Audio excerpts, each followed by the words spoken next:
சென்னை ராஜீவ்காந்தி அரசு மருத்துவமனையில் ஆம்ஸ்ட்ராங்கின் உடலுக்கு விடுதலை சிறுத்தைகள் கட்சி தலைவர் திருமாவளவன் மற்றும் இயக்குனர் ப. ரஞ்சித் அஞ்சலி செலுத்தினர். ஆம்ஸ்ட்ராங்கின் உடலை பார்த்து ப. ரஞ்சித் கதறி அழுதார். அவரது கையை பிடித்து திருமாவளவனும் கண்ணீர் சிந்தியபடி ஆறுதல் தெரிவித்தார்.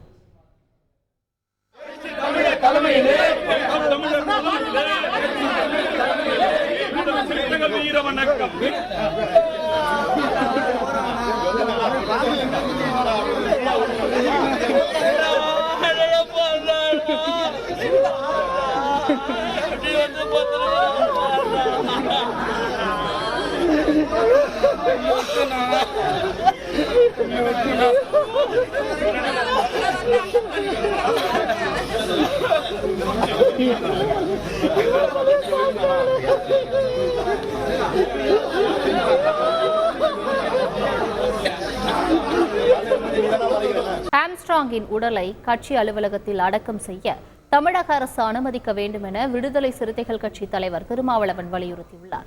அதேபோல் உண்மையான குற்றவாளிகள் எவ்வளவு பெரிய ஆளாக இருந்தாலும் சட்டத்தின் முன் நிறுத்த வேண்டும் என தமிழக காங்கிரஸ் கமிட்டி தலைவர் செல்வ பெருந்தகை கூறியுள்ளார். அவருடைய கட்சி அலுவலக வளாகத்திற்குள்ளே அவருடைய உடலை நல்லடக்கம் செய்வதற்கும் அனுமதி அளிக்க வேண்டும் என்று பகுஜன் சமாஜ் கட்சி கோரிக்கை வைத்துள்ளது. அந்த கோரிக்கையை விடுதலை சிறுத்தைகளும் வலியுறுத்துகிறது. ஆகவே தமிழக அரசு அதை பரிசீலிக்க வேண்டும்.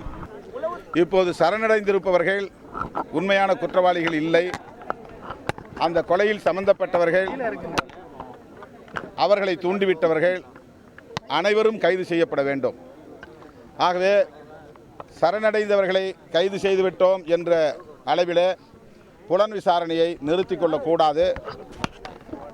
பின்னணியில் இருந்தவர்கள், உண்மையில் குற்றவாளிகள் யாரோ அவர்களை கைது செய்ய வேண்டும். தலைவர் ராகுல் காந்தி அவர்கள், அன்னை சோனியா காந்தி அவர்களும் காலையிலே தொடர்பு கொண்டு என்ன நடந்தது என்று விசாரித்தார்கள்.